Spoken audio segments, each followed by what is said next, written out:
رب العالمین والصلاة والسلام علی محمد وعلی آلہ واصحابہ اجمعین۔ بآواز بلند درود پاک کا نذرانہ پیش کریں۔ الصلاۃ والسلام علیک یا رسول اللہ وعلی آلہ واصحابہ یا نبی اللہ یا رحمت للعالمین۔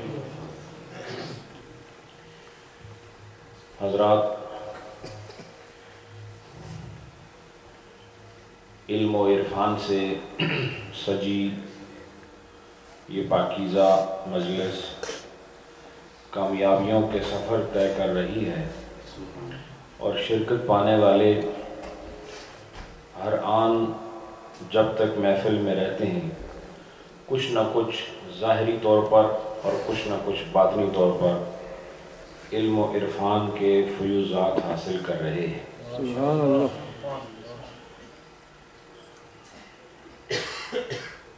اور واقعی سیکھنا اور سکھانا یہ بہت بڑی نعمت ہے، اور دنیا کے مقابلے میں اپنی آخرت کی تیاری کے لیے دین کو سیکھنا بھی عبادت ہے۔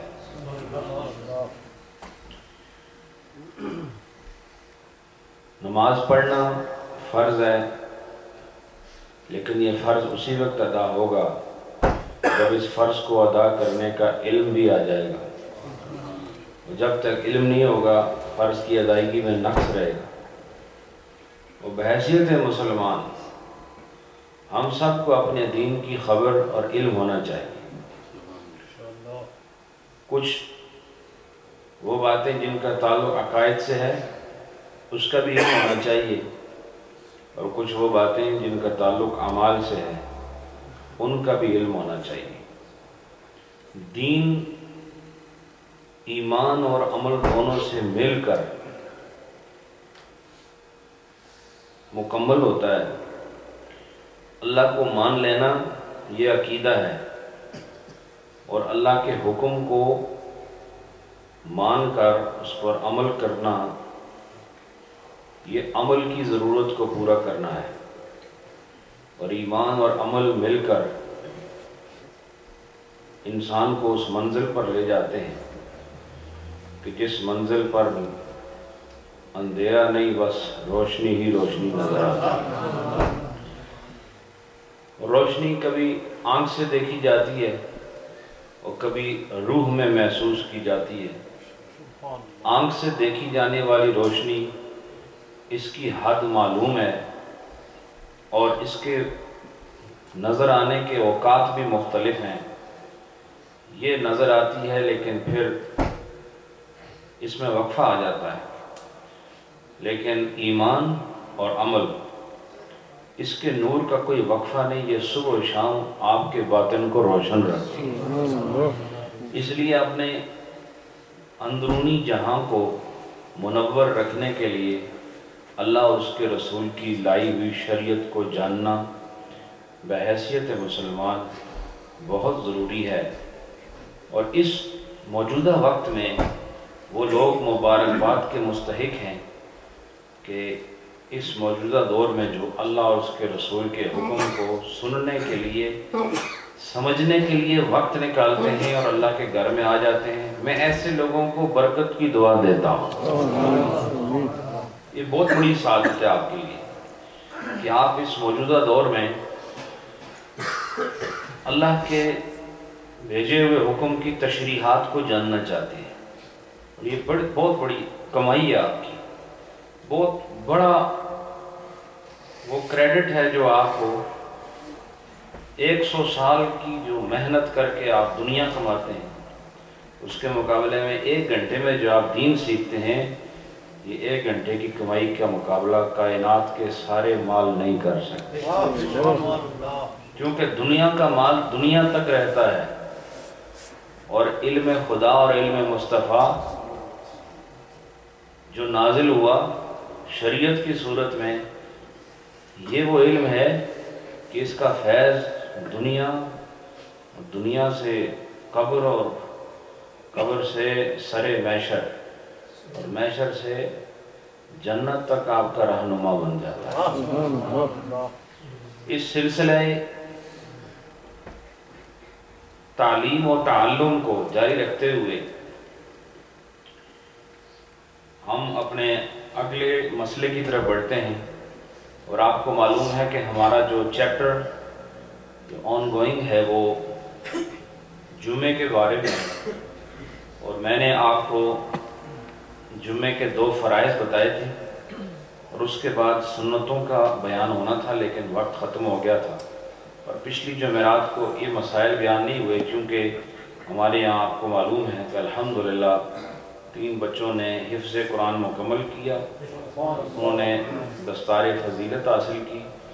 اس عنوان کے تحت چند باتیں آپ کے گوش گزار کرنے کا موقع ملا تھا، اس لیے پچھلی جمعرات کو بات نہیں ہو سکی، تو میں صرف دہرا دیتا ہوں کہ جمعے کے اندر جو خطبہ پڑھا جاتا ہے اس میں جو فرض ہیں وہ 2 چیزیں ہیں۔ کتنی چیزیں ہیں؟ 2۔ ایک وقت کا ہونا، اور وہ کیا ہے؟ بعد زوال سے کیا ہے؟ بعد زوال سے شروع ہوتا ہے خطبے کا وقت، اور ظہر کے وقت کے اندر ہی جمعے کی نماز سے پہلے اس خطبے کا ہونا، یہ نماز کے جمعہ کی نماز کے لیے درست ہونے کے لیے شرط ہے۔ زوال کے بعد سے لے کے جمعے کی نماز سے پہلے یہ ہے خطبے کا وقت، اور اس وقت میں اس کا ہونا فرض ہے۔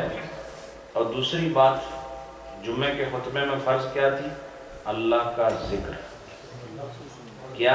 اللہ کا ذکر۔ اور آپ کو میں نے ایک بات بتائی تھی کہ فقط اگر کسی نے سبحان اللہ بھی کہہ دیا تو خطبے کا فرض ادا ہو جائے گا، یہ میں نے آپ کو بتایا۔ اور کسی نے الحمدللہ کہا تب بھی جو خطبہ ہے جمعہ ہے اس کا فرض ادا ہو جائے گا، اور کسی نے لا الہ الا اللہ کہا تب بھی خطبے کا فرض ادا ہو جائے گا۔ اب ہے اس کی جو اگلے مسائل ہیں وہ سماعت کریں۔ خطبہ وحدہ او بحضرت النساء، ایک آدمی جو خطیب ہے اس نے اکیلے ہی خطبہ پڑھ دیا اور کوئی بھی نہیں ہے، تو ہو سکتا ہے ایسا وقت آئے، کیونکہ ویسے بھی جب ہم یہاں آتے ہیں جمعے کا خطاب کرنے تو ادھر ہوتا تو کوئی بھی نہیں، تو یہ بتا رہے ہیں مسئلہ کہ اگر خطیب حاضر ہوں تشریف لائیں اور اکیلے ہی خطبہ پڑھ لیں، کوئی نہ ہو، او بحضرت النساء، یا پھر صرف عورتیں وہاں موجود ہوں، کیونکہ جمعے کے لیے عورتیں بھی آ سکتی ہیں، یہ الگ بات ہے کہ ان کے لیے افضل یہ ہے کہ وہ جمعہ نہ پڑھیں، گھر میں جا کے زور پڑھیں، لیکن اگر آ جائیں تو جمعہ پڑھیں گی تو ادا ہو جائے گا۔ تو اگر آدمی نے اکیلے خطبہ پڑھا یا صرف عورتیں وہاں تھیں اور اس نے خطبہ پڑھ لیا، تو فرمایا الصحیح ہو، صحیح قول پھر یہ ہے انہ لا یجوز، کہ ایسا کرنا جائز نہیں ہے، ایسا کرنا جائز نہیں، جب نہیں ہے تو پھر خطبہ بھی نہیں ہوگا۔ اس کے بعد فرمایا وَلَوْ حَضَرَ وَاحِدٌ، اگر ایک آدمی اس کے سامنے بیٹھا ہوا ہے خطبے کے وقت، اب اسنان، یا 2 آدمی بیٹھے ہوئے ہیں، یا ایک آدمی بیٹھا ہے یا 2 بیٹھے ہیں، وَخَطَبَ، اور ایک یا ان 2 آدمیوں کے سامنے اس نے خطبہ پڑھ دیا، وَصَلَّى بِالصَّلَاةِ، لیکن نماز کے وقت پیچھے 3 ہو گئے تھے، فرمایا جازہ، تو ایسا کرنا جائز ہو جائے گا۔ سمجھ آئی؟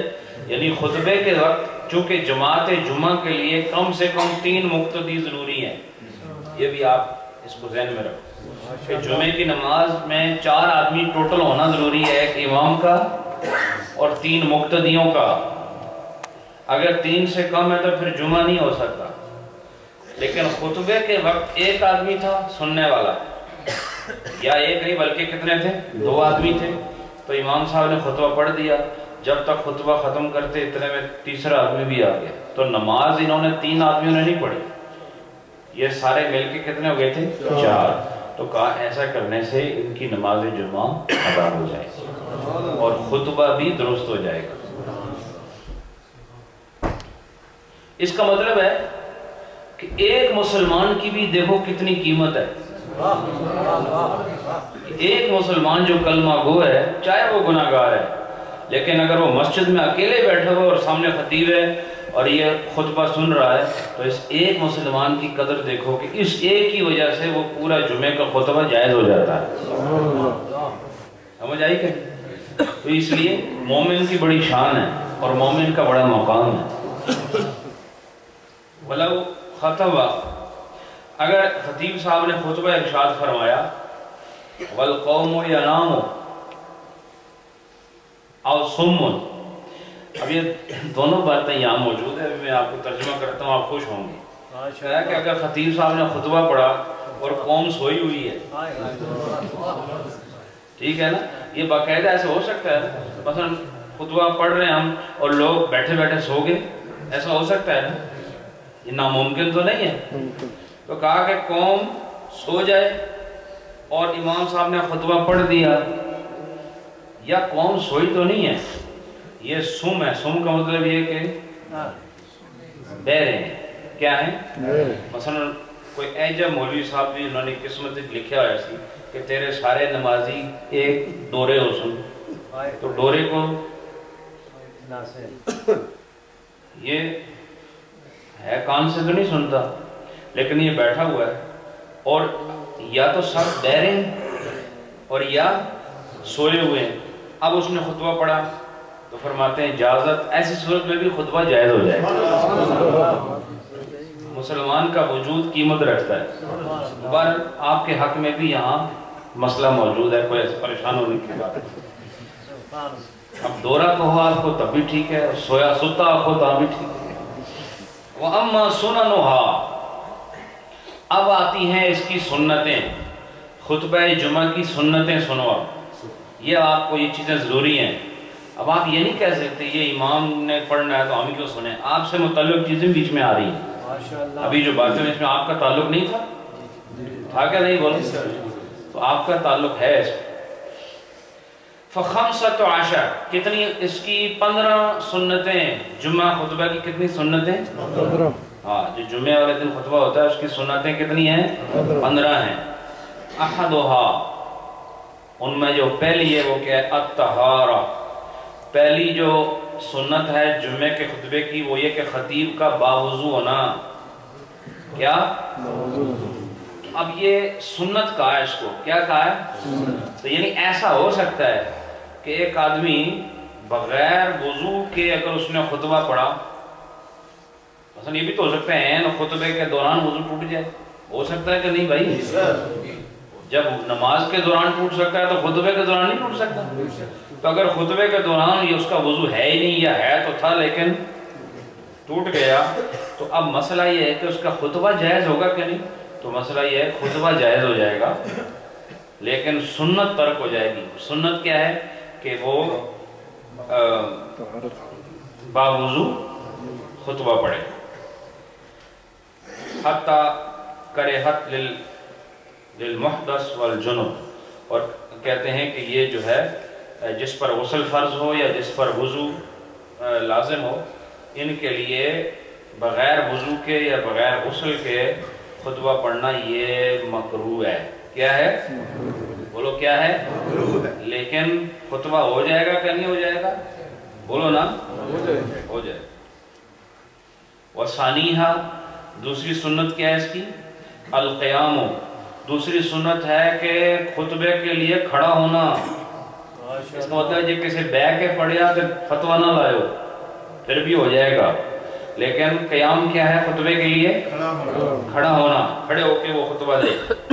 وَلَوْ خَطَبَ قَاعِدًا أَوْ مُسْتَجِعًا، اگر کسی آدمی نے بیٹھ کے حتیٰ کہ لیٹ کے خطبہ پڑھا تب بھی جائز ہو جائے گا. کیا ہو جائے گا؟ جائزہ. کیا ہو جائے گا؟ جائز ہو جائے گا. تو یہ دیکھیں یہ بات آپ کو پہلے پتہ تھی، تو اس لیے یہ علماء کو بھی نہیں پتا، اور نہ وہ بیٹھ کے بھی یا لیٹ کے کدے کدے دیکھ پڑے. اور سنت کیا ہے؟ سنت کیا ہے؟ کھڑے ہو. وثالثھا، اور تیسری سنت کیا ہے خطبے کے لیے؟ استقبال القوم بوجہہ تیسرا جو اس کی سنت ہے وہ یہ ہے کہ اپنا منہ جو ہے نا وہ لوگوں کے آگے رکھے، یعنی اپنا رخ لوگوں کی طرف رکھے، جب خطبہ دے تو منہ کس طرف ہو؟ لوگوں کی طرف، یہ بھی سنت ہے۔ وَرَابِعُهَا، اور چوتھی جو اس کی سنت ہے، التعوذ فی نفسہ قبل الخطبہ، کہتے ہیں کہ اعوذ باللہ پڑھنا لیکن اپنے دل میں خطبے سے پہلے۔ آپ نے دیکھا ہوگا کہ کسی خطیب نے خطبے سے پہلے کبھی اعوذ باللہ من الشیطان الرجیم نہیں پڑھا، تو خطیب کے لیے کیا چیز سنت ہے کہ وہ اعوذ باللہ پڑھے لیکن دل میں پڑھے۔ کہاں پڑھے؟ دل میں پڑھے خطبے سے پہلے۔ وَخَامِسُهَا، اور اس کی پانچویں سنت کیا ہے؟ أَن يَسْمَعَ الْقَوْمُ الْخُطْبَةَ، اور یہ کہ پانچویں سنت یہ ہے کہ قوم نہیں، أَن يُسْمِعُ الْقَوْمُ، أَن يُسْمِعُ الْقَوْمَ الْخُطْبَةَ، کہ وہ قوم کو خطبہ سنائے، قوم کو خطبہ سنائے۔ وَإِن لَمْ يُسْمِعْ أَجْزَاهُ، اور اگر نہیں سنا سکا تب بھی کافی ہے، یعنی وہ اونچا نہیں بول سکا اور آہستہ آہستہ ہی پڑ گیا تب بھی ٹھیک۔ وَسَادِسُهَا، اور چھٹی سنت کیا ہے؟ الْبِدَاءَةُ بِحَمْدِ اللَّهِ، کہ خطبہ جب شروع ہو اس کی بدایت، اس کی ابتدا، اس کا جو سٹارٹ ہے خطبے کا وہ اللہ کی حمد سے ہو۔ کس سے ہو؟ اس لیے آپ نے دیکھا کہ جب خطیب خطبہ دیتا ہے تو پہلا لفظ کے منہ سے کیا نکلتا ہے؟ الحمدللہ الذی جعل یوم الجمعہ، اسی طرح ایسا ہے کہ نہیں؟ اور اس کے بعد دوسرے خطبے میں بھی ایسے ہوتا ہے الحمدللہ نحمدہ ونستعینہ، ایسے ہی پڑھتا ہے۔ تو یعنی خطبے کا اللہ کی حمد سے شروع کرنا یہ بھی سنت ہے۔ کیا ہے؟ الثناء علیہ بما ہوا اہلہ، اور اللہ کی ایسی ثنا کرنا جیسے جس ثنا کا وہ اہل ہے، یعنی خدا تعالیٰ کی ایسی شان بیان کرنا جو شان اس کے لائق ہے وہ بیان کرنا، یہ بھی کیا ہے؟ سنت، یعنی اللہ کی تعریف بیان کرنا۔ وَثَامِنُهَا، اور آٹھویں جو سنت ہے وہ کیا ہے؟ الشہادتان، وہ کیا ہے؟ دونوں شہادتیں۔ شہادتیں دو ہی ہیں، اشہد ان لا الہ الا اللہ وحدہ لا شریک لہ، یہ ایک شہادت ہے، اور دوسری شہادت ہے واشہد ان محمدا عبدہ ورسولہ۔ دنیا میں سب سے بڑی شہادتیں کتنی ہیں؟ دو ہیں۔ پہلی شہادت خدا کی الوہیت و وحدانیت کے لیے ہے، اور دوسری شہادت محمد مصطفیٰ کی رسالت کے لیے۔ اسی لیے اذان میں بھی یہ دو شہادتیں موجود ہیں، ہے نا؟ اللہ اکبر کے بعد کیا کہتے ہیں؟ اشہد ان لا الہ الا اللہ، یہ پہلی شہادت ہے، اور دوسری شہادت کیا ہے؟ اشہد ان محمد رسول اللہ۔ یہ بھی کیا ہے بولو؟ سنت ہے۔ وَتَاسِعُهَا، اور جو نویں سنت ہے، نائنتھ، وہ کیا؟ الصلاۃ علی النبی الصلاۃ والسلام، اور نویں سنت یہ ہے کہ نبی پاک پر درود و سلام بھی پڑھا جائے۔ کیا؟ آپ پر درود و سلام بھی پڑھا جائے۔ وعاشرها، اور دسویں سنت کیا ہے خطبے کی؟ العظت والتذکیر، اور دسویں سنت ہے واعظ اور نصیحت کرنا۔ کیا؟ یعنی یاد رکھو، یہ آپ کو میں بتا رہا ہوں کہ ہر خطیب کے لیے اگر وہ خطبہ دینا چاہتا ہے، اب سنو میری بات، اور خطبے سے مراد یہاں تو بیان ہو رہا ہے وہ خطبہ جو ممبر پہ کھڑے ہو کے امام جمعے سے پہلے ادا کرتا ہے، لیکن میں ایک طریقہ بیان کر دیتا ہوں کیونکہ میری آواز دور دور تک جاتی ہے انٹرنیٹ کے ذریعے، ہو سکتا ہے اہل علم بھی اس کو سن رہے ہوں، اور مسجد کے جو خطیب ہیں وہ بھی سن رہے ہوں، اور ویسے جو خطابت کرتے ہیں وہ بھی سن رہے ہوں۔ میں آپ کو بتا رہا ہوں کہ جتنی صفات یہاں بیان ہو رہی ہیں، یہ اپنی عام جو تقریریں کرنے کے لیے جاتے ہو اس میں بھی یہ طریقہ رکھو تو آپ کی تقریر عند اللہ اور عند رسول اللہ مقبول ہو جائے۔ ہر خطاب میں یہ طریقہ رکھو، کیونکہ خطبے سے مراد جمعے کا خطبہ ہے یہاں، لیکن خطبہ اصل میں لوگوں سے کلام کو خطاب کہتے ہیں، لوگوں سے گفتگو کرنے کو کیا کہتے ہیں؟ خطاب یا خطبہ عربی زبان میں۔ اور جو یہ کام کرتا ہے اس کو خطیب کہتے ہیں، ٹھیک ہے، اور جس سے یہ کلام شیئر کیا جا رہا ہوتا ہے اس کو مخاطب کہتے ہیں، ٹھیک ہے۔ یہ جو سارا سلسلہ ہے یہ خطاب کو درست کرنے اور اللہ کے ہاں قبول کرنے کا خوبصورت طریقہ ہے کہ آپ کا جو خطاب ہے اس میں اعوذ باللہ بھی ہو، آپ کے خطاب میں اللہ کی حمد بھی ہو، آپ کی خطاب میں اللہ کی ثنا بھی ہو، آپ کے خطاب میں لوگوں کی طرف منہ بھی ہو، آپ کے خطاب میں لوگوں کو سنانے کا جذبہ بھی ہو، اور آپ کے خطاب کی شروع خدا کے حمد سے ہو، اور آپ کے خطاب میں اللہ کی الوہیت اور نبی کی رسالت کی شہادت بھی موجود ہو، اور آپ کے خطاب میں نبی پاک پر درود بھی موجود ہو۔ اب آگے سنتے جاؤ، اور وہ کیا ہے؟ وَعَاشِرُهَا الْعِزَّةُ وَالتَّذْكِيرُ، اور آپ کے جو خطاب ہے یا آپ کا جو خطبہ جمعے سے پہلے اس میں واعظ بھی ہو، العزت ہو، اس میں واعظ بھی ہو، والتذکیر، اور تذکیر کا مطلب نصیحت، کسی کو ڈرانا اور کسی کو یاد دلانا، تو بھولے ہوئے کو یاد کرانے کو تذکیر کہتے ہیں، اور بگڑے ہوئے کو سیدھے راہ دکھانے کو واعظ کہتے ہیں، اور جو بگڑا ہوا نہ بھی ہو لیکن اس کے سامنے نصیحت کی باتیں کرنے کو بھی واعظ کہتے ہیں۔ تو لوگوں کے اپنے تقریر میں صرف اب علمی نکات جھاڑنا یہ کو خطاب نہیں ہوتا۔ یہ دیکھو خطاب کی سنتیں، میں آپ کو فقہ حنفی کی ایک بہت بڑی کتاب سے دلائل کے ساتھ بتا رہا ہوں کہ ایک سنی عالم کی تقریر میں کون کون سی خوشبو ہونی چاہیے۔ یہ اصل خطاب ضروری ہے کہ جو آدمی صرف نکتے پیش کرتا ہے، واعظ نصیحت نہیں کرتا، اس کا واعظ مکمل نہیں ہے، اور جس کے واعظ میں اللہ اور اس کے رسول کی شان بیان نہ ہو وہ بھی واعظ نہیں ہے۔ اس لیے چاہے کوئی دنیا کا عنوان ہو، ہر عنوان میں ان 15 چیزوں کو جو شامل رکھے گا، میرا ایمان ہے کہ اس کی ان 15 چیزوں کی وجہ سے اس کا خطبہ اور خطاب اللہ کی بارگاہ میں قبول ہو جائے گا انشاءاللہ۔ الحادی عشر، اور 11ویں سنت کیا ہے؟ قراءۃ القرآن، کہ اس کے خطبے میں کوئی قرآن کی آیتیں بھی ہونی چاہیے، جو خطبہ پڑھے اس میں کوئی نہ کوئی قرآن کی آیتیں بھی ہونی چاہیے۔ وَتَارِكُهَا مُسِيءٌ، حتیٰ کہ اگر کوئی آدمی بغیر قرآن کی آیت پڑھے ویسے خطبہ پڑھ دے، خطبہ ہو جائے گا لیکن یہ گناہگار ہوگا، اساءت سرزد ہو جائے گی۔ یہ مسیء کا مطلب کیا ہوتا ہے؟ یعنی گناہگار ہو جائے گا۔ ہَكَذَا فِي بَحْرِ الرَّائِقِ، اچھا، وَمِقْدَارُ مَا يُقْرَأُ فِيهَا مِنَ الْقُرْآنِ، اب جو قرآن اس کے اندر پڑھے گا خطبے کے اندر، اس کی مقدار کتنی ہوگی؟ اب یہ تھوڑی وہ خطبہ پڑھ رہا ہے پوری سورہ رحمان ہی اس میں پڑھ دے، سمجھ آئی کہ نہیں؟ تو لوگوں کی زندگی کا آخری خطبہ ہو اور اس کا بھی آخری ہو، جو کمیٹی والے رہن دین سندے پڑھتی نہ کریں۔ تو فرمایا مقدار ما یقرأ، اور مقدار جو کہ تلاوت کی جائے گی، قرات کی جائے گی، فیہا سے مراد خطبہ ہے، خطبے میں جو قرات کی جائے گی من القرآن، قرآن سے، وہ ہے 3 آیات قصار، وہ 3 چھوٹی آیتوں کی مقدار کے برابر ہے۔ کتنی؟ اور وہ 3 چھوٹی آیتوں کی مقدار کے برابر، او آیت طویلۃ، یا ایک ہی آیت پڑھ لے لیکن طویل ہو، لمبی آیت ہو، اتنی مقدار پڑھ لے تو پھر جو ہے یہ اس کا قرآن پڑھنے کی جو سنت ہے نا خطبے میں وہ پوری ہو جائے گی۔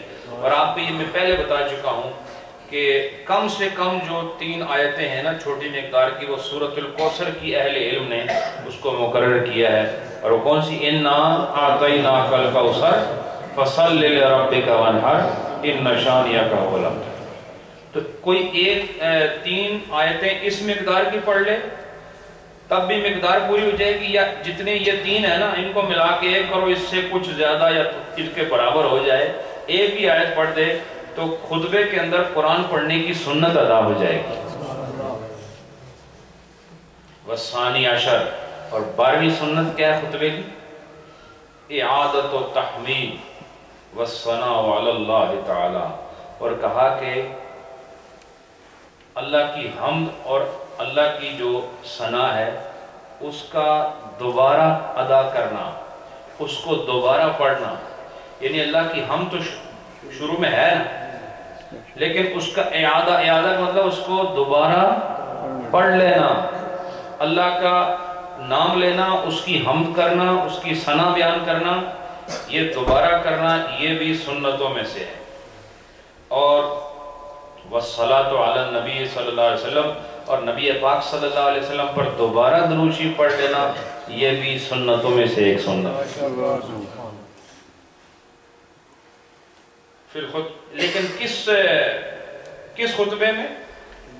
یہ فرمایا فی الخطبۃ الثانیہ، جو دوسرا خطبہ ہوتا ہے نا، خطبے دو ہوتے ہیں نا، پہلا اور دوسرا، تو پہلے خطبے میں آپ نے کیا کیا؟ اللہ کی حمد بیان کی، اللہ کی ثنا بیان کی، اور پھر کیا کیا؟ نبی پاک پر درود شریف پڑھا۔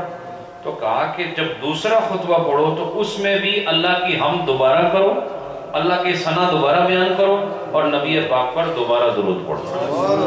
یعنی خطبے کے پہلے حصے میں بھی اور خطبے کے دوسرے حصے میں بھی اللہ کی حمد و ثنا اور محمد مصطفیٰ پر درود و سلام پڑھنا یہ سنت ہے۔ اس کے بعد فرمایا والثالث عشر، اور جو 13ویں جو سنت ہے خطبے کی وہ ہے زیادت الدعاء للمسلمین والمسلمات، یہ کہ مسلمان مرد اور مسلمان عورتوں کے لیے خطبے کے اندر زیادہ سے زیادہ دعائیں کرنا۔ اب مجھے بتاؤ کہ اسلام میں دوسرے آدمی کو فائدہ پہنچانے کا تصور ہے کہ نہیں ہے؟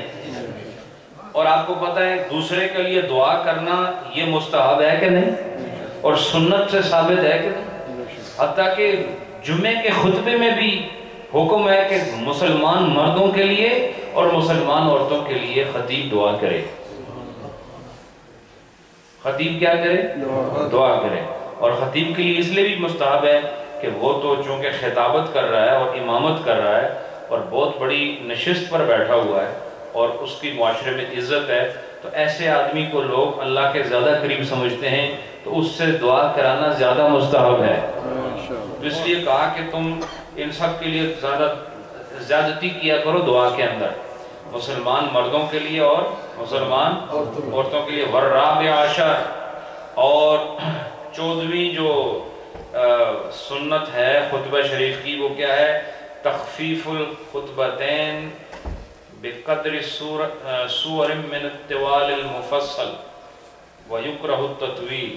وہ کہتے ہیں تخفیف الخطبتین، جو دونوں خطبے ہیں نا ان کو مختصر پڑھنا، بہت لمبے لمبے خطبے نہ پڑھنا، حتیٰ کہ جو قرآن پاک میں جو صورتیں ہیں نا، قرآن پاک میں اصل میں جو صورتیں ہیں وہ 3 حصوں میں ڈیوائیڈ ہیں۔ ایک ہے طوال المفصل، اور ایک ہیں اوساط المفصل، اور ایک ہے قصار المفصل۔ ٹھیک ہے؟ تو حنفیوں کے نزدیک سورہ حجرات سے لے کر سورۃ البروج تک یہ جو ترتیب میں آ رہی ہے صورتیں، یہ ہیں طوال المفصل میں، اور جو سورۃ البروج سے لے کے لم یکن الذین تک یعنی آخری سپارے میں یہاں تک جو صورتیں ہیں نا یہ ہیں اوساط المفصل، یعنی ان کی جو لینتھ ہے نا وہ بالکل اوسط ہے، اور جو اس سے پہلی ہے ان کی جو لینتھ ہے وہ کافی زیادہ ہے، اور جو لم یکن سے لے کے پھر آخر تک سورۃ الناس تک یہ ہے قصار المفصل، یہ سب سے چھوٹی صورتیں ہیں۔ کیا ہیں؟ سب سے چھوٹی صورتیں۔ تو یہ کہتے ہیں کہ جو خطبے ہیں نا یہ پورا مسئلہ سن لیں، وَيُكْرَهُ التَّطْوِيلُ، یعنی لمبا کرنا خطبے کو یہ تو کیا ہے؟ مکروہ ہے۔ خطبے کو بہت لمبا کرنا کیا ہے؟ مکروہ ہے۔ لیکن کہتے ہیں تخفیف الخطبتین بقدر سورۃ من طوال المفصل، کہتے ہیں کہ خطبوں کو تخفیف کرنا، ہلکا کرنا، کم کرنا طوال المفصل کی کسی صورت کے حد تک یہ تو ٹھیک ہے، لیکن اس سے زیادہ بڑھا دینا یہ کیا ہے؟ مکروہ ہے۔ کیا ہے یہ؟ مکروہ ہے، چونکہ اس میں پھر ایک ایک خطبے میں یوں سمجھ لیں آپ کہ اگر صحیح تیز پڑھنے والا بھی ہو تو ہو سکتا ہے خطبے میں 15 منٹ لگ جائیں، 10 منٹ لگ جائیں، اتنا وقت کہاں ہوتا ہے لوگوں کے پاس۔ تو طوال المفصل سے زیادہ آپ کا خطبہ لمبا نہیں ہونا چاہیے، ٹھیک ہے؟ والخامس عشر، اور 15ویں جو سنت ہے اور آخری سنت ہے خطبے کی، وہ ہے الجلوس بین الخطبتین، اور وہ ہے دو خطبوں کے درمیان بیٹھنا۔ کیا ہے؟ دو خطبوں کے درمیان بیٹھنا۔ وَمِقْدَارُ الْجُلُوسِ بَيْنَهُمَا مِقْدَارُ ثَلَاثِ آیَاتٍ فِي ظاہر روایہ، اور دونوں خطبوں کے درمیان کتنی دیر بیٹھنا؟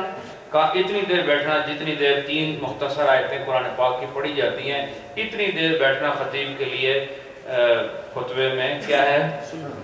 بولو نا، سنت ہے، ماشاءاللہ۔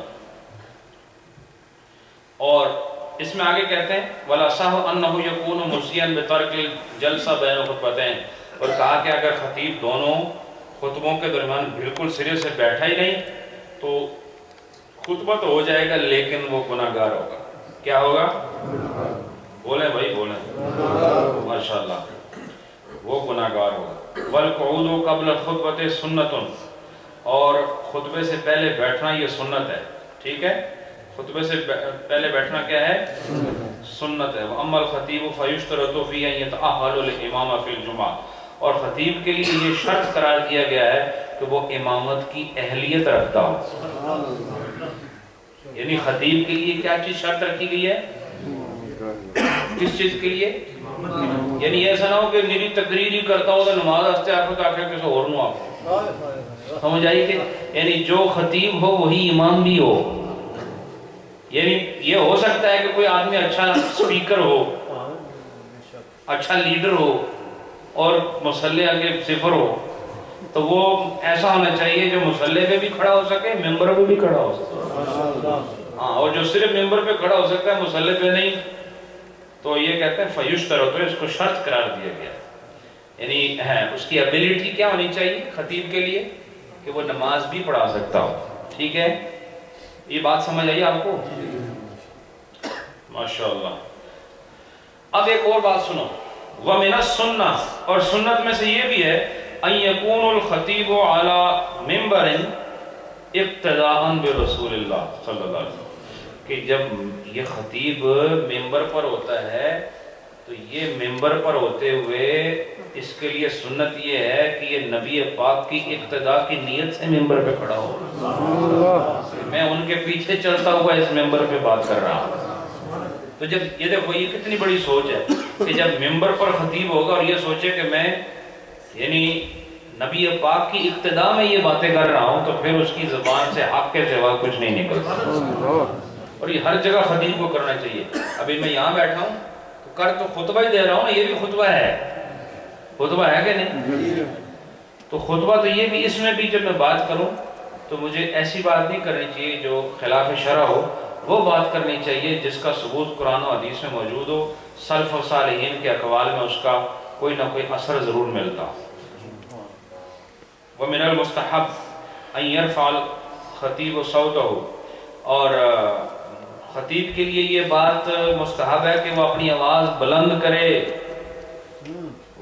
وَأَن يَكُونَ الْجَهْرُ فِي الثَّانِيَةِ دُونَ الْأُولَى، کہہ رہے ہیں کہ وَأَن يَكُونَ الْجَهْرُ فِي الثَّانِيَةِ دُونَ الْأُولَى، اور دو خطبے ہیں نا، اولا اور ثانیہ، تو کہتے ہیں دونوں خطبوں میں پہلے خطبے کی آواز اونچی ہونی چاہیے اور دوسرے خطبے کی آواز پہلے خطبے سے تھوڑی کم ہونی چاہیے، دون الاولا، یعنی لیکن ہم سب تو ایک ہی ساؤنڈ میں لگے رہتے ہیں، یہ تو نہیں، یا ہم لوگ اس چیز کا خیال نہیں رکھتے، لیکن کیونکہ اب ساؤنڈ سسٹم میں اسپیکر پر خطبہ ہوتا ہے، یہ جب یہ کتاب لکھی گئی تھی 400-500 سال ہو گئے ہیں، لیکن یہ مستحب کیا ہے کہ پہلے خطبے میں آواز زیادہ بلند ہو اور دوسرے خطبے میں آواز پہلے سے ذرا کم ہو۔ وَيَنبَغِي أَن تَكُونَ الْخُطْبَةُ الثَّانِيَةُ الْحَمْدُ لِلَّهِ نَحْمَدُهُ وَنَسْتَعِينُ، کہتے ہیں کہ مناسب یہ ہے کہ جو دوسرا خطبہ ہے نا وہ شروع ہو الحمدللہ نحمدہ ونستعینہ ونستغفرہ ونؤمن بہ ونتوکل علیہ ونعوذ باللہ من شرور انفسنا ومن سیئات اعمالنا من یہدہ اللہ فلا مضل لہ ومن یہدہ اللہ فلا۔ اچھا اب یہ آپ کو جو بتایا یہ ہے مناسب طریقہ، اس لیے ہمارے اکثر خطبہ انہی الفاظ کے ساتھ خطبہ پڑھتے ہیں کہ یہ ہماری کتابوں میں یہ الفاظ موجود ہیں، ٹھیک ہے؟ یعنی خطبے کے اندر یہ الفاظ ہونے چاہیے، زیادہ مناسب ہیں۔ اور کیا ہونا چاہیے خطبے میں؟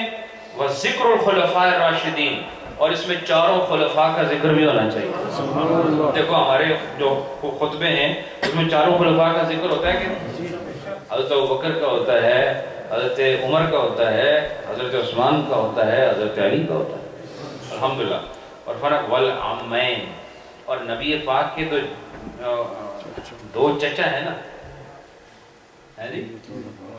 حضرت عباس اور حضرت حمزہ، ماشاءاللہ، ان دونوں کا ذکر بھی خطبے میں رکھو تاکہ خطبے کا حسن دوبالا ہو جائے۔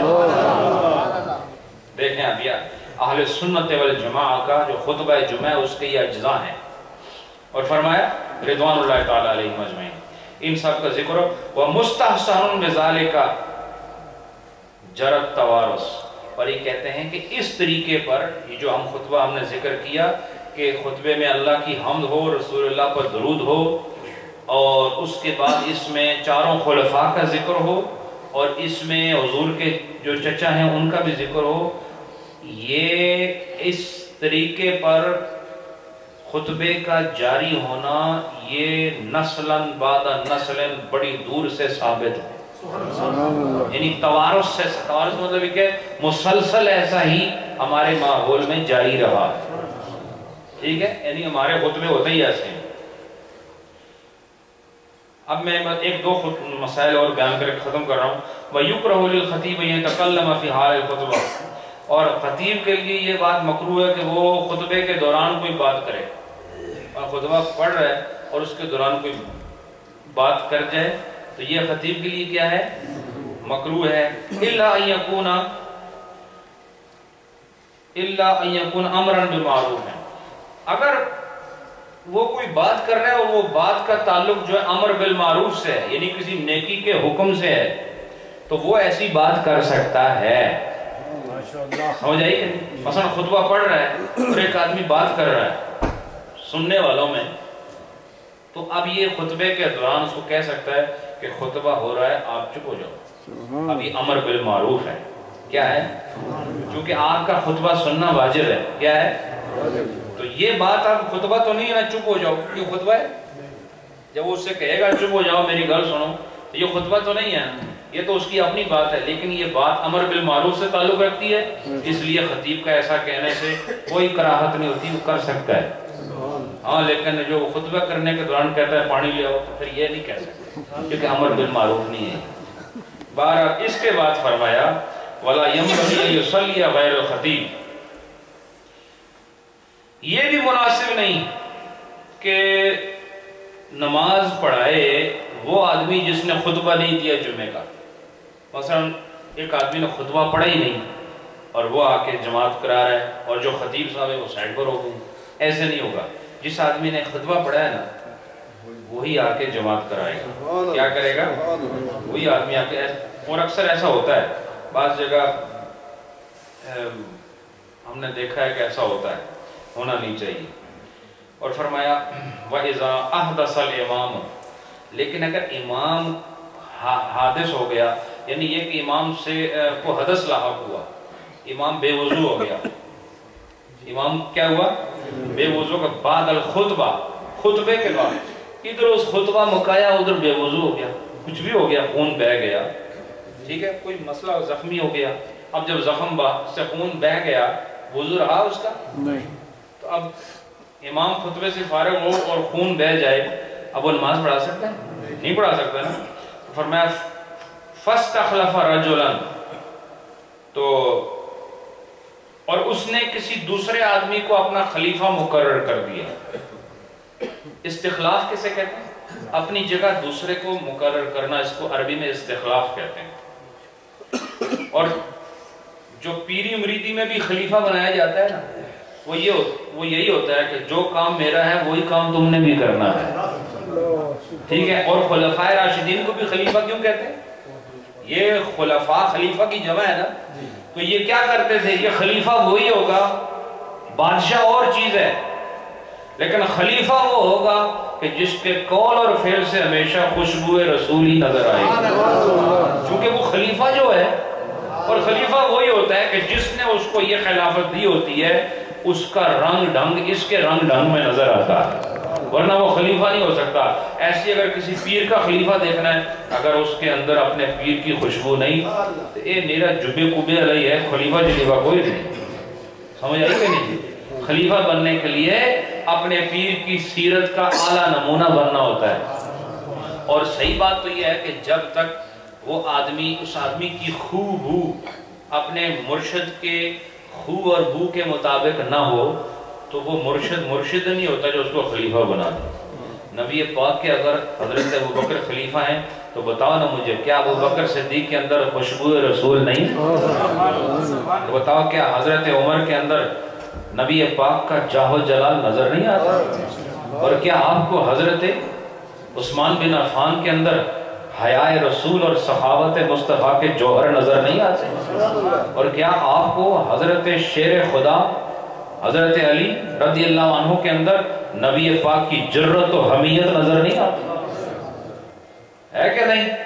تو خلیفہ اسے ہی کہتے ہیں۔ اور کیا حضرت حسن یہ بھی تو خلیفہ ہیں، اور یہ بھی خلیفہ راشد ہیں، حضرت امام حسن بن علی رضی اللہ تعالیٰ عنہ۔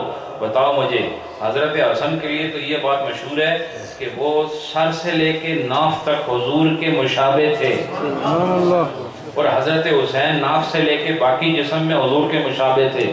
تو یہ جو شباہت ان کو ملی ہے سر سے لے کے ناف تک امام حسن کو، یہ تو ایک وہ شرف ہے جو خدا نے دیا ہے، لیکن امام حسن نے اپنے کردار سے بتایا کہ میں نواسہ رسول، اپنے چہرے سے نہیں بتایا، چونکہ چہرہ انہوں نے نہیں بنایا، وہ خدا نے بنایا ہے۔ اور کردار میں نفس کے ساتھ جنگ کرنی پڑتی ہے، اور جنگ کرنے کے بعد جو آدمی کردار حاصل کرتا ہے وہی اصل کردار ہوتا ہے۔ اور امام حسن نے کس طریقے سے وہ خلافت کا دور کیسے انہوں نے اپنی مسند پہ متمکن ہو کر کیسی دانش مندی کا اظہار کیا، اور بالآخر حضرت امیر معاویہ کے ساتھ صلح بھی فرمائی۔ تو بہرحال مقصد یہ ہے کہ خلیفہ وہی ہوتا ہے کہ جس نے اسے خلافت دی ہوتی ہے اس کا رنگ ڈھنگ اس میں نظر آتا ہے۔ اور آج کل تو خلیفوں کی ایسی پوری مارکیٹ بنی ہوئی ہے، ہول سیل میں مل رہے ہیں، جس کو دیکھو خلیفہ صاحب، جس کو دیکھو پیر صاحب۔ اور اب تو پیر کے کہلانے سے بھی بعض اوقات حیا آتی ہے، اس لیے کہ اس ماحول میں اتنے یعنی لٹیرے چند ٹکوں کے لیے دنیا کی اس غلاظت کو اپنے جیب میں ڈالنے کے لیے اللہ کے عذاب کو بھول گئے ہیں، قبر کی تاریکی کو بھول گئے ہیں، اور نزع میں جب روح اور جسم کو الگ کیا جاتا ہے اس منزل کو بھول چکے ہیں۔ ہماری پیری مریدی اتنی کافی ہے کہ خدا ہمیں بھی معاف کر دے، اور جن کے ہاتھ ہمارے ہاتھوں میں خدا انہیں معاف کر دے، اس سے بڑی اور کوئی پیری فقیری نہیں۔ بس یہی سب سے بڑی فقیری کہ اللہ ہمیں معاف کر دے مرتے وقت۔ بارہ تو یہ پتہ نہیں کہاں بات ہو رہی تھی، تو فرمایا ہاں یہ امام کی بات ہو رہی تھی، وہ کسی کو خلیفہ کرے۔ اب جو خلیفہ کرے گا یہ اس قابل ہونا چاہیے نا کہ نماز پڑھا سکے۔ مجھے بتاؤ اگر امام کسی کو کہتا ہے میری جگہ آپ خلیفہ ہو، اور ایسا ہو سکتا ہے کسی دن جمعے کو وضو نہ رہے اور پیچھے کھڑے ہوئے نمازیں میں کسی ایک کو اشارے سے آگے کیا جاتا ہے، حالت نماز میں بھی خلیفہ بنایا جاتا ہے، پتہ آپ کو؟ یعنی نماز جاری ہے، یہ میں مسائل میں سب بتا چکا ہوں آپ کو۔ اب یہ مجھے نہیں یاد 2 سال پہلے بتایا تھے یا 3 سال، لیکن یہ پیچھے اتنے جو صفحے گزرے ہیں، یہ یعنی خلیفہ بنانا نماز کے اندر امام کا یہ پورا چیپٹر ہے جو میں آپ کو بتا چکا ہوں۔ این حالت نماز میں امام کا وضو ٹوٹ جائے اور وہ وضو کے لیے جائے تو پیچھے جو صفوں میں آدمی ہوتا ہے اس کو وہ اشارے سے آگے کرتا ہے اور وہ سمجھ جاتا ہے۔ یہ بات میں نے بتائی تھی کہ اس وقت اس کو بھی پتا ہونا چاہیے جس کو کھینچ رہا ہے، اے نہ جڑے پیچھے خلیفہ صاحب ہیں مولوی صاحب کی ماری تھوڑا کر دے کہ میں نے چھکنا کیا نماز۔ اس کو یہ پتا ہونا چاہیے مسئلے کا کہ مولوی صاحب کا وضو کوئی نہیں رہا تھا، میں نماز پوری کرنی ہے۔ تو جہاں تک مولوی صاحب نے نماز پڑھائی ہے نا، اس سے آگے پھر مقتدی وہیں سے آگے نماز شروع کر دیتا ہے اور نماز پوری ہو جاتی ہے۔ تو ایسے ہی کہا کہ ایک آدمی ہے، امام صاحب نے خطبہ پڑھا، خطبہ پڑھ کے انہوں نے وہ نماز کے لیے آ ہی رہے تھے تو وضو ٹوٹ گیا۔ اب جب وضو ٹوٹا تو کسی اور کو مقرر کریں گے نا، تو جسے مقرر کریں گے وہ ہی خلیفہ ہوگا، تو اس کے بارے میں یہ مسئلہ ہے کہ فَاسْتَخْلَفَ رَجُلًا، کسی آدمی کو مقرر کیا امام صاحب نے نماز پڑھانے کے لیے، ان شہد الخلیفۃ الخطبۃ، اگر اس خلیفہ صاحب نے، جس کو امام صاحب نے کہا تم نماز پڑھاؤ، اگر اس نے وہ خطبے میں وہ موجود تھا، خطبے میں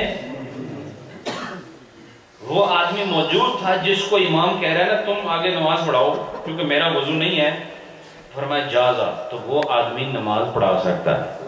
تو جمعے میں خطبے کے بعد اگر امام جانا چاہے وضو کے لیے اور وہ کسی دوسرے کو اپنے مصلی پہ کھڑا کرنا چاہتا ہے تم جمعے کی نماز پڑھاؤ، تو اس کے لیے ضروری کیا ہے کہ اس آدمی نے امام کا خطبہ سنا ہو یا وہاں حاضر ہو۔ یہاں پر لفظ سننے کا نہیں آیا، یہاں شہدہ ہے کہ وہ آدمی وہاں حاضر ہو، کیونکہ یہ آپ کو پہلے مسئلہ بتا دیا، ہو سکتا ہے وہ ستا ہوئے لیکن حاضر تو تھا نا، یہ مسئلہ گزرا کہ نہیں؟ تو یہ میں بہرحال آپ کو پہلے بتایا تھا۔ وَإِلَّا فَلَا، اور اگر اس آدمی کو امام صاحب نے کہا تم نماز پڑھاؤ اور وہ خطبے کے دوران حاضر ہی نہیں تھا، تو پھر اس کا نماز پڑھانا درست نہیں ہے۔ وَلَوْ أَحْدَثَ بَعْدَ الدُّخُولِ فِي الصَّلَاةِ جَازَ كَيْفَمَا كَانَ، یہ کہتے ہیں کہ اگر امام صاحب نماز میں داخل ہونے کے بعد، جمعے کے 2 فرض ہے نا، اس کی نیت کر کے سبحان اللہ پڑھ رہے تھے اور وضو ٹوٹ گیا، اب یہ پہلے جو وضو ٹوٹا تھا وہ خطبے کے بعد تھا، نماز شروع نہیں ہوئی تھی، اب جو ٹوٹا ہے تو نماز شروع ہو چکی ہے، تو کہا اب جس مرضی کو وہ آگے کر دے نماز ہو جائے گی۔ اب وہ تو نہیں تلاش کر سکتے اس خطبہ کڑے سنے ایسے کڑے نہیں، اب تو چونکہ جماعت کھڑی ہے، سب نے ہاتھ باندھے ہوئے، تو اب وہ جس مرضی کو آگے کر دیں نماز۔ آپ ایسے بول رہے ہیں ایسے تو پڑھنی کوئی نہیں ہے، بتاؤ نا میں کیا مسئلہ بتا رہا ہوں۔ اگر جماعت شروع ہے اور امام صاحب نے تکبیر پڑھ لی، ہاتھ باندھے اور پھر وضو نہیں رہا کسی وجہ سے، تو اب وہ جس مرضی کو آگے کرے نماز ہو جائے گی کہ نہیں؟ ہو جائے گی۔ اور اگر خطبے کے بعد وضو ٹوٹا، اب وہ جسے آگے کر رہے ہیں اس کے لیے کیا ضروری ہے کہ اس نے خطبے میں وہ آدمی حاضر رہا ہو۔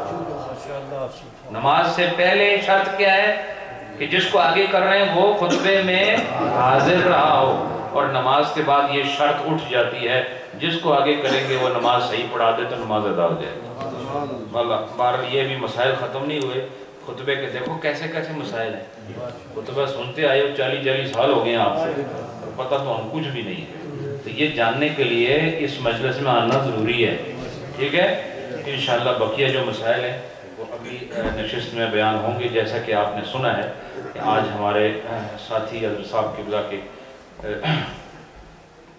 خاندان، پورا خاندان مرید ہے الحمدللہ نیرین شریف کا، اور حاجی محمد خلیل صاحب اور چیئرمین اسلم صاحب مرحوم، وہ ان کی اولادیں ہیں، یہ بھائی برادری خواتین مرد سب نیرین شریف کے ساتھ منسوب ہیں، تو ان کے گھر میں اللہ نے خوشی دی ہے، اور ایک بچے کو اللہ نے بطور نعمت اس گھر میں پیدا کیا، اور اس کے شکرانے کے لیے اور سنت مصطفیٰ کو ادا کرنے کے لیے عقیقے کا یہ کتنا خوبصورت پروگرام ہے۔ ابھی آپ نے سنا ہے کہ عقیقے کی محفل میں خطبہ جمعے کے مسئلے بیان ہوتے ہیں، تو یہ خاص مجلس ہے، یہاں انشاءاللہ بہت ساری نسبتیں بیچ میں چل رہی ہیں اور ان کے فیضان ہیں، انشاءاللہ اس بچے پر، خاندان پر اس کے بہت اچھے اثرات ہوں گے۔ اللہ تعالیٰ محترم حافظ احمد رضا صاحب کے اس بچے کو خاندان کے لیے باعث عزت و وقار فرمائے۔ بسم اللہ الرحمن الرحیم، اللہم صلی علی سیدنا و مولانا محمد وعلی آل سیدنا و مولانا محمد وبارک وسلم، اللہم صلی علی سیدنا و مولانا محمد وعلی آل سیدنا و مولانا محمد وبارک وسلم وصلی علیہ۔ بسم اللہ الرحمن الرحیم، الحمدللہ رب العالمین، الرحمن الرحیم، مالک یوم الدین، ایاک نعبد و ایاک نستعین، اهدنا الصراط المستقیم، صراط الذین انعمت علیہم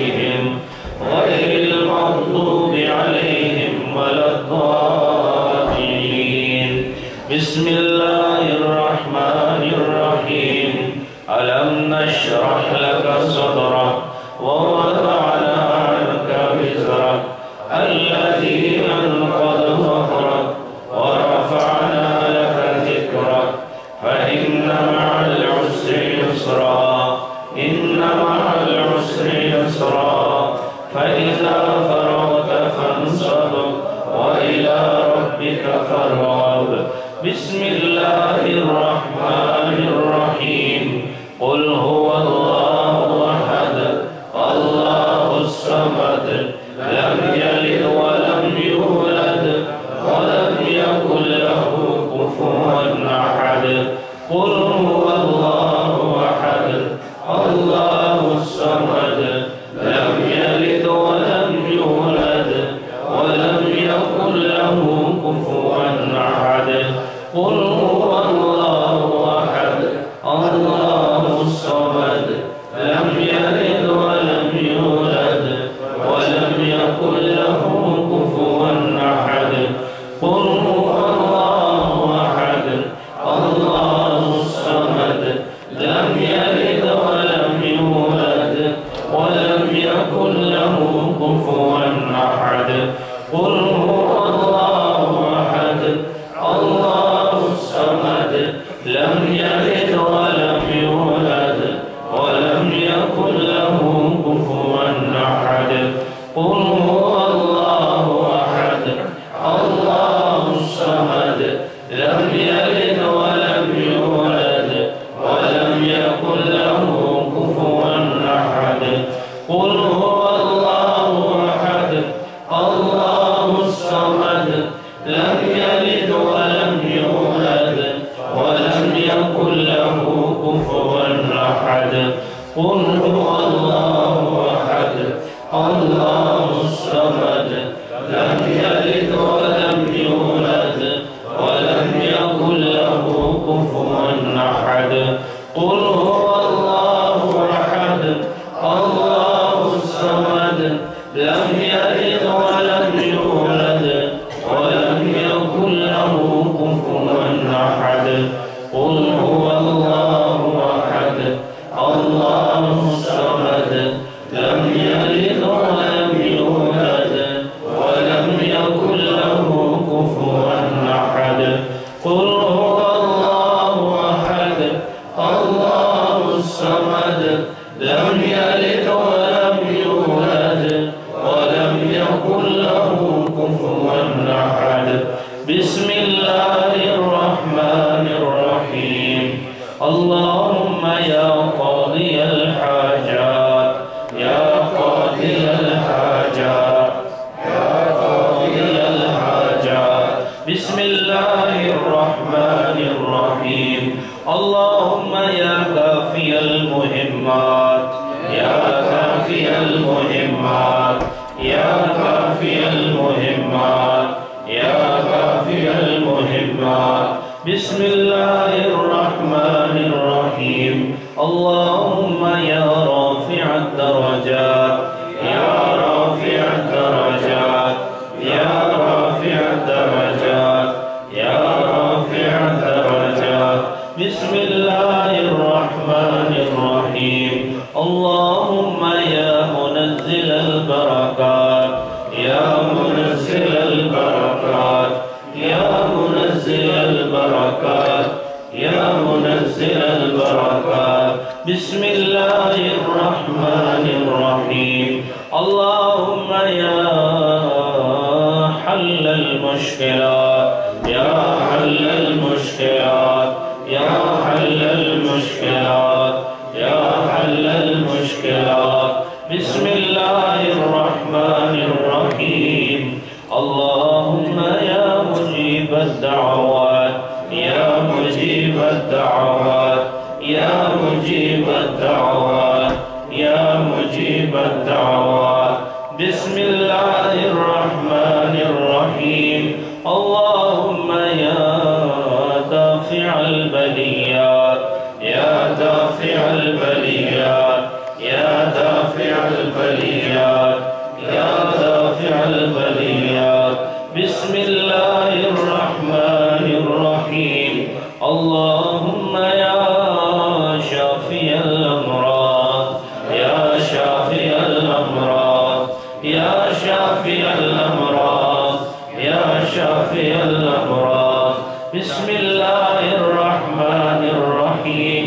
اللهم يا مسبب الأسباب يا مسبب الأسباب يا مسبب الأسباب يا مسبب الأسباب. بسم الله الرحمن الرحيم. اللهم يا مفتح الأبواب يا مفتح الأبواب يا مفتح الأبواب يا مفتح الأبواب. بسم الله الرحمن الرحيم. اللهم يا دليل المتحيرين يا دليل المتحيرين يا دليل المتحيرين يا دليل المتحيرين. بسم الله الرحمن الرحيم. اللهم يا غياث المستغيثين أغثنا يا غياث المستغيثين أغثنا يا غياث المستغيثين أغثنا يا غياث المستغيثين أغثنا. بسم الله الرحمن الرحيم. اللهم يا أرحم الراحمين يا أرحم الراحمين يا أرحم الراحمين يا أرحم الراحمين.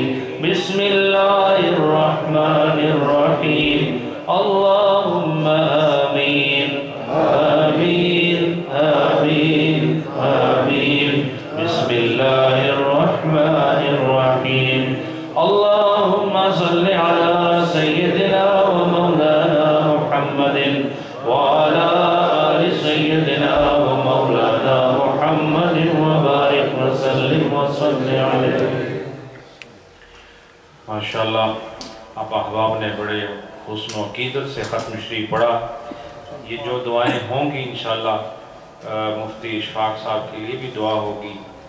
محترم حاجی نظر صاحب کے ماموں اور حاجی انور صاحب کے والد جو فوت ہوئے ان کے لیے بھی دعا, اور محترم حاجی عاشق حسین صاحب کے جو بھانجے فوت ہوئے ان کے لیے بھی دعا, اور حضرت صاحب قبلہ کے بڑے دیرینہ مرید بڑے باوفا مرید گلاسگو میں حاجی محمد سلامت علی صاحب جو پرسوں رات انتقال کر گئے تھے, اور ان کے جنازے میں میں خود بنفس نفیس شریک ہوا.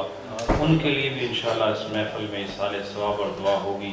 اور پاکستان میں حضرت صاحب کے ایک نوجوان مرید جنہوں نے تقریباً سوا دو سال کے اندر اس آدمی نے حضرت صاحب کے حکم پر تقریباً 700 سے زیادہ محافل ذکر کا انعقاد کیا.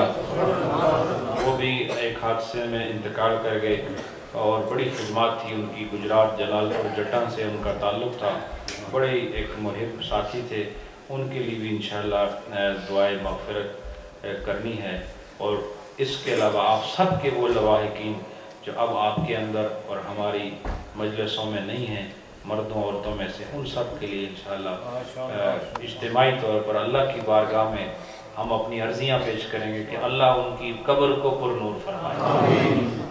اور اس بچے کے لیے بھی جو صاحب کے گھر میں اللہ نے بطور نعمت کے عطا کیا ہے, اس کی درازی عمر اور صحت سلامتی اور خاندان پورے کے لیے انشاءاللہ.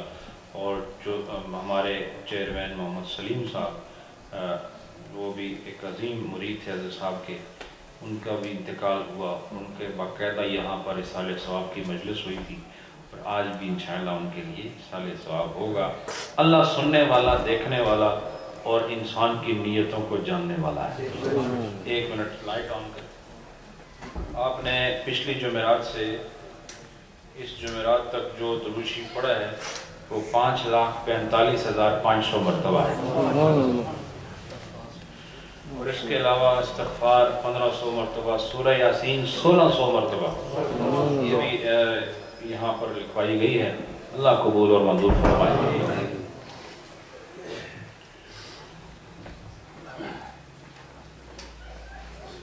صلی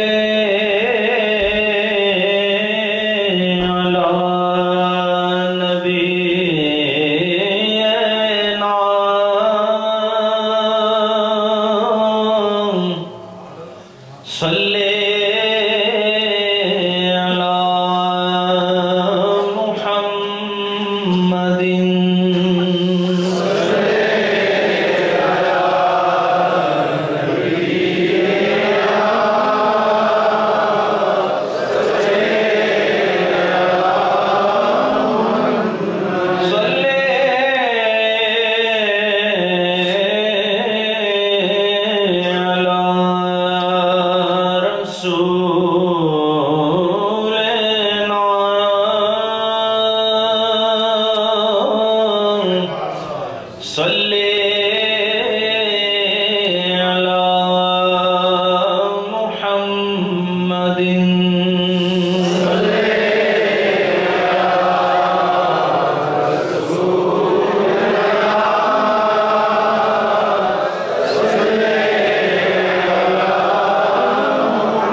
محمد